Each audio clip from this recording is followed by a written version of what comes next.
Michée chapitre 1. Voici les paroles que l'Éternel a adressées à Michée de Moréchet, sous les règnes de Yotam, Ahaz et Ézéchias, rois de Juda. Cette révélation reçue par Michée concerne les villes de Samarie et de Jérusalem. Écoutez-vous tous, peuple, prête attention aux terres, et vous tous qui vivez sur elles. Le Seigneur, l'Éternel, sera témoin à charge contre vous. Oui, le Seigneur, depuis son sanctuaire. Voici que l'Éternel sort de sa résidence. Il descend et il marche sur les lieux élevés que présente la terre. Sous ses pas, les montagnes fondent, et le fond des vallées se fend comme la cire au feu, comme de l'eau versée coulant sur une pente. Et pourquoi tout cela? À cause de la transgression des enfants de Jacob, à cause des péchés du peuple d'Israël. Qui incita Jacob à cette transgression? N'est-ce pas Samarie? Et qui donc a promis ces hauts lieux en Juda? N'est-ce pas toi, Jérusalem?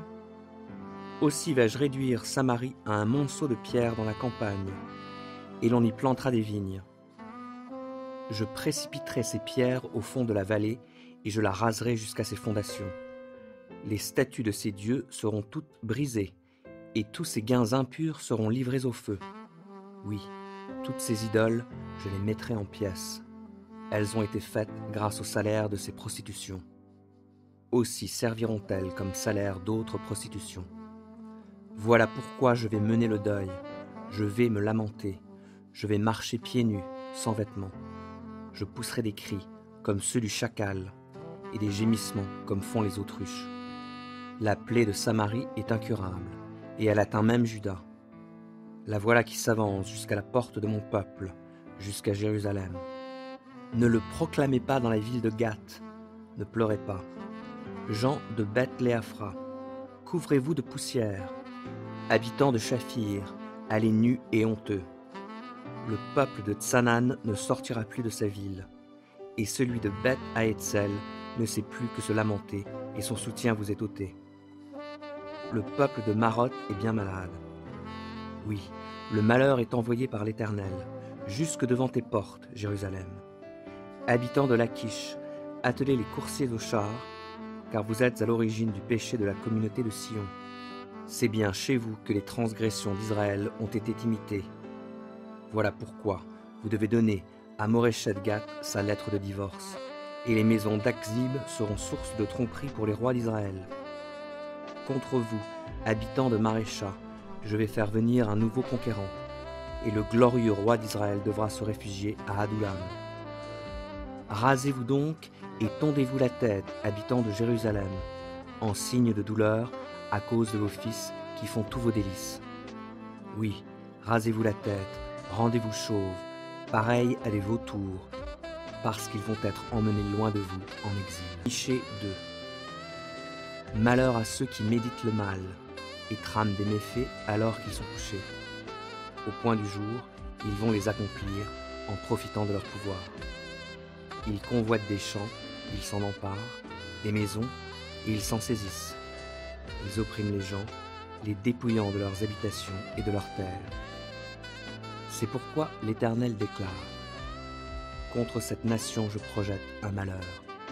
Il sera comme un joug dont vous ne pourrez plus vous dégager le cou. Vous ne marcherez plus la tête haute, car ce temps qui arrive est un temps de malheur. En ce jour-là, on vous citera en exemple dans les proverbes. On chantera sur vous une lamentation. On dira : c'en est fait, nous sommes dévastés, totalement détruits. Il fait passer à d'autres la propriété de mon peuple. Hélas, il me l'enlève pour donner aux rebelles nos terres en partage. Voilà pourquoi vous n'aurez plus personne dans l'assemblée de l'Éternel pour vous distribuer votre part du pays. Voilà quelles paroles débitent tous ces faux prophètes. Cessez donc de débiter des paroles. Cela ne détournera pas l'outrage pour autant. Cependant, que dit-on parmi le peuple de Jacob? L'Éternel aurait-il perdu patience? Est-ce bien là sa manière d'agir? Certes, pour ceux dont la conduite est droite, mes paroles sont bienveillantes. Mais hier encore, on a traité mon peuple en ennemi. Vous ôtez le manteau de dessus la tunique à ceux qui, sans défiance, passent auprès de vous au retour du combat. Vous expulsez des maisons qu'elles aiment, les femmes de mon peuple. À leurs enfants, vous ôtez pour toujours le glorieux patrimoine que je leur ai donné. Debout, allez-vous-en, car ce pays n'est plus un lieu paisible, parce qu'il est souillé, et il sera la cause d'une terrible destruction. La douleur en sera extrême. Car si un homme vient, qui court après le vent, qui profère des mensonges et qui dit « Pour toi je vais débiter des paroles », distiller du bon vin, des boissons enivrantes, cet homme-là devient le distillateur de paroles pour tout ce peuple. Descendants de Jacob, je vous rassemblerai, oui, Jacob tout entier, et je vais réunir les restes d'Israël. Je les ferai venir ensemble, tels des moutons dans un enclos. Et ils seront comme un troupeau au milieu de son pâturage. On entendra le bruit d'une foule humaine en tumulte. Celui qui fait la brèche marchera devant eux. Ils se presseront par la brèche. Ils franchiront la porte et sortiront par elle. Leur roi marchera devant eux. L'Éternel sera à leur tête. Michée 3. Je dis, écoutez donc, chefs de Jacob, et vous qui gouvernez le peuple d'Israël. Ne devriez-vous pas bien connaître le droit? Vous détestez le bien et vous aimez le mal. Vous arrachez la peau des membres de mon peuple, vous arrachez la chair qui leur couvre les os. Vous dévorez leur chair et vous les dépecez. Vous leur brisez les os et les mettez en pièces, tout comme des morceaux qu'on met dans la marmite, oui, comme de la viande qu'on met dans le chaudron. Voilà pourquoi, quand ils crieront vers l'Éternel, lui, il ne leur répondra pas, mais il se détournera d'eux, à cause du mal qu'ils ont fait. Voici ce que dit l'Éternel des faux prophètes qui égarent mon peuple. Ils prédisent la paix à qui met sous leurs dents un bon morceau à mordre, et annoncent la guerre à qui ne remplit pas leur bouche. À cause de cela, vous serez dans la nuit sans avoir de vision. Ce seront les ténèbres, finies les prédictions. Oui, le soleil se couchera sur ces prophètes. Le jour s'obscurcira pour eux. Ceux qui ont des révélations seront couverts de honte, et les devins perdront la face. Ils se couvriront le visage, car Dieu ne leur répondra pas. Mais moi, grâce à l'Esprit de l'Éternel, je suis rempli de force, d'équité, de vaillance pour dénoncer sa révolte à Jacob et à Israël son péché. Écoutez donc ceci, chefs du peuple issu de Jacob, et vous qui gouvernez le peuple d'Israël, qui détestez le droit, qui corrompez toute justice, vous qui bâtissez Sion en répandant le sang et Jérusalem par l'iniquité. Ces chefs rendent leur jugement contre des pots de vin, et ces prêtres se font payer pour dispenser l'enseignement, et ces prophètes prédisent l'avenir pour de l'argent. Et ils s'appuient sur l'Éternel en disant « L'Éternel n'est-il pas au milieu de nous ?» Par conséquent, aucun malheur ne pourra nous atteindre. Aussi, par votre faute, Sion sera labouré comme un champ, et Jérusalem deviendra un tas de ruines. Le mont du temple sera une colline couverte de broussailles. Michée 4. Dans l'avenir, il adviendra que le mont sur lequel est le temple de l'Éternel sera fermement établi au-dessus des montagnes, et il s'élèvera par-dessus toutes les hauteurs, et les peuples y afflueront. De nombreux peuples étrangers viendront, en se disant les uns aux autres, « Venez, montons au mont de l'Éternel, au temple du Dieu de Jacob. Il nous enseignera les voies qu'il a prescrites, nous suivrons ses sentiers. Car de Sion viendra la loi, et de Jérusalem la parole de l'Éternel. Et il sera l'arbitre entre de nombreux peuples. Oui, il sera le juge de puissantes nations, même lointaines. Martelant leurs épées, ils forgeront des socs pour leurs charrues, et de leurs lances, ils feront des faucilles. Plus aucune nation ne brandira l'épée contre une autre nation, et l'on n'apprendra plus la guerre. Chacun habitera en paix sous sa vigne et sous son figuier. Il n'y aura personne qui puisse le troubler. C'est l'Éternel qui a parlé, le Seigneur des armées célestes.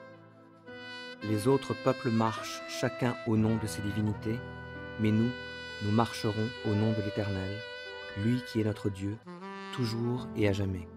En ce jour-là, l'Éternel le déclare, je rassemblerai les brebis, celles qui boitent et celles qui sont exilées et que j'ai maltraitées.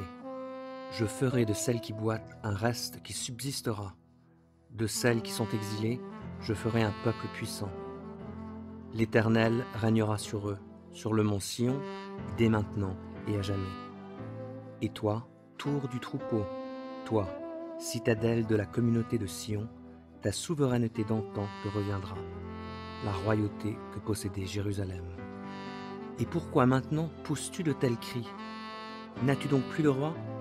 Ton conseiller a-t-il péri pour que les douleurs t'aient saisi comme une femme qui enfante? Oui, tords-toi de douleur, gémis, comme une femme qui enfante, toi qui habites dans Sion.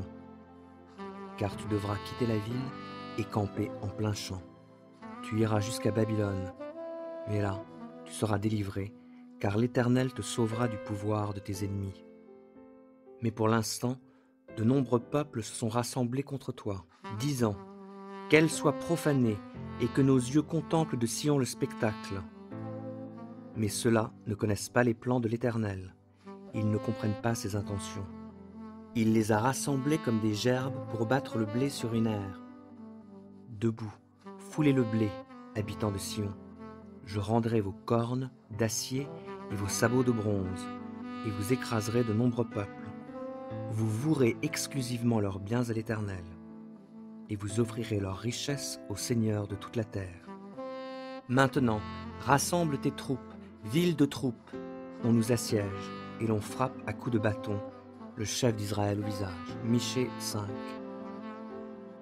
Et toi, Bethléem Ephrata, bien que tu sois petite parmi les villes de Juda, de toi il sortira pour moi celui qui régnera sur Israël. Son origine remonte au temps passé, aux jours anciens. C'est pourquoi l'Éternel livrera à d'autres son peuple, jusqu'au moment où celle qui doit enfanter enfantera. Alors le reste de ses frères rejoindra les Israélites. Lui, il sera bien établi, il paîtra son troupeau, revêtu de la force de l'Éternel, avec la majesté de l'Éternel, son Dieu. Et les gens de son peuple seront bien installés, car on reconnaîtra désormais sa grandeur jusqu'aux confins du monde. À lui, nous devrons notre paix. Ainsi, au cas où l'Assyrien entrerait dans notre pays, où il pénétrerait dans nos palais, nous aurons à lui opposer suffisamment de dirigeants, de chefs et même davantage. Ces chefs domineront Assur avec le glaive.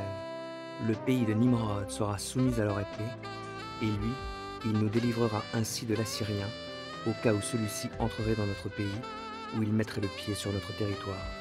Le reste de Jacob sera, parmi de nombreux peuples, semblable à la rosée qui vient de l'Éternel, ou aux averses tombant sur l'herbe. Elles ne dépendent en rien de l'homme, et n'attendent rien des humains. Le reste de Jacob sera, au milieu des nations, parmi de nombreux peuples, semblable à un lion parmi les animaux des bois, ou à un lionceau parmi des troupeaux de moutons. Car lorsqu'il passe, il foule aux pieds et il déchire sans que personne ne puisse délivrer. Ainsi ta main se lèvera contre tes adversaires, et tous tes ennemis seront exterminés. En ce jour-là, l'Éternel le déclare. Je ferai disparaître tous les chevaux de guerre de ton pays, et j'anéantirai tes chars. Je ferai disparaître les cités fortifiées de ton pays, et je renverserai toutes tes forteresses. Je ferai disparaître de chez ton peuple tout acte de sorcellerie, et tu n'auras plus de devin. Je ferai disparaître du milieu de ton peuple tes idoles sculptées et tes stèles sacrées, et tu cesseras de te prosterner devant les dieux que tu t'es fabriqués. J'arracherai de chez ton peuple tous tes poteaux sacrés voués à Ashéra, je détruirai tes villes. Dans ma colère et ma fureur, je ferai payer tous les peuples qui ne m'auront pas obéi. Michée 6. Écoutez donc ce que dit l'Éternel. Lève-toi et engage un procès devant les montagnes et que les collines t'entendent. Écoutez donc, montagnes, fondements immuables de la terre, le plaidoyer de l'Éternel. Car l'Éternel est en procès avec son peuple. Il va plaider contre Israël. Que t'ai-je fait, mon peuple? En quoi t'ai-je lassé? Réponds-moi donc. T'ai-je lassé en te faisant sortir d'Égypte, et en te délivrant de ce pays où tu étais esclave, et en envoyant devant toi Moïse, Aaron et Myriam? Souviens-toi donc de ce qu'avait tramé Balak, roi de Moab, et de ce que lui répondit Balaam, le fils de Béor. Souviens-toi du chemin que tu as parcouru de Chittim à Gilgal, et reconnais que l'Éternel t'a fait justice. Avec quoi donc pourrais-je me présenter à l'Éternel? Et avec quoi m'inclinerai-je devant le Dieu d'en haut? Irai-je devant lui avec des holocaustes, avec des veaux âgés d'1 an? L'Éternel voudra-t-il des milliers de béliers, 10 000 torrents d'huile? Devrais-je sacrifier mon enfant premier-né pour payer pour ma transgression, l'enfant issu de moi pour expier ma faute? On te l'a enseigné, ô homme, ce qui est bien et ce que l'Éternel attend de toi, c'est que tu te conduises avec droiture, que tu prennes plaisir à la bonté et que tu vives dans l'humilité avec ton Dieu. L'Éternel s'adresse à la ville. La sagesse, c'est de le craindre. Alors, écoutez la menace de votre châtiment et celui qui l'a décidé. Supporterai-je encore, communauté méchante, les biens injustement acquis et des mesures de capacité réduite, objet de ma malédiction? Laisserai-je impuni celui qui utilise des balances faussées et qui a dans son sac des poids truqués? Les riches de la ville ont recours à la violence. Ses habitants profèrent des mensonges. Leur langue ne fait que tromper. À mon tour, je vous frapperai, jusqu'à vous en rendre malade. Je vous dévasterai à cause de vos fautes. Vous mangerez sans être rassasiés. Cela vous tordra les entrailles. Vous ferez des réserves, vous n'en sauverez rien. Ce que vous sauveriez, je le livrerai à l'épée. Vous sèmerez sans pouvoir moissonner. Vous presserez l'olive, mais sans vous frotter d'huile. Vous foulerez les grappes sans en boire le vin. Vous êtes résolus à suivre les préceptes d'Omri, et vous suivez l'exemple de toutes les pratiques de la maison d'Achab. Oui, vous vous conduisez selon leur mode de pensée. C'est pourquoi je vais provoquer la destruction de votre ville. Je ferai de ses habitants un sujet de sarcasme. Je porterai l'opprobre de mon peuple. Michée 7. Hélas, malheur à moi, parce que je ressemble à celui qui viendrait chercher des fruits en plein été, à celui qui grappille après les vendangeurs. Mais il n'y a pas une grappe que l'on pourrait manger, et pas une figue nouvelle dont j'ai si grande envie. Non, il ne reste plus dans le pays d'hommes fidèles à l'Éternel, plus personne n'est droit. Tous guettent l'occasion de répandre le sang, et chacun traque son prochain en lui tendant un piège. Pour commettre le mal, leurs mains sont bien expertes. Les dirigeants exigent des présents, et les juges se déterminent en fonction de ce qu'on les paie. Les grands émettent leurs avis pour satisfaire leur avidité. Ils font ainsi cause commune. Le meilleur parmi eux n'a pas plus de valeur qu'un tas de ronces, et le plus droit est pire qu'un buisson d'épineux. Le voici qui arrive, le jour annoncé par tes sentinelles, le jour où l'Éternel va intervenir contre toi. Alors ils seront consternés. Ne vous fiez donc plus à votre compagnon, et n'ayez pas confiance en votre ami. Oui, même devant celle qui dort entre tes bras, garde tes lèvres closes. Car le fils méprise son père, la fille se révolte contre sa propre mère, comme la belle-fille contre sa belle-mère, et chacun a pour ennemi les gens de sa famille. Pour moi, je mets mon espérance en l'Éternel. Je m'attends au Dieu qui me sauve, et mon Dieu m'entendra. Ne te réjouis pas à mes dépens, ô toi, mon ennemi. Car si je suis tombé, je me relèverai. Si je suis installé dans les ténèbres, l'Éternel est pour moi une lumière. J'ai péché contre lui, je supporterai donc le poids de sa colère, jusqu'à ce jour où il prendra en main ma cause, où il me fera droit et me fera sortir à la lumière. Et je contemplerai son œuvre qui établira la justice. Alors mon ennemi en sera le témoin et sera couverte de honte. Elle qui me disait « Où donc est l'Éternel ton Dieu ?» Et je la verrai de mes yeux, être foulée aux pieds comme la boue des rues. Voici venir le jour où l'on rebâtira les murs de votre ville. Et voici, ce jour-là, on repoussera tes frontières. En ce jour te sera rendu le territoire qui délimite tes frontières, de l'Assyrie jusqu'à l'Égypte, et de l'Égypte jusqu'au fleuve, et d'une mer à l'autre, d'une montagne à l'autre.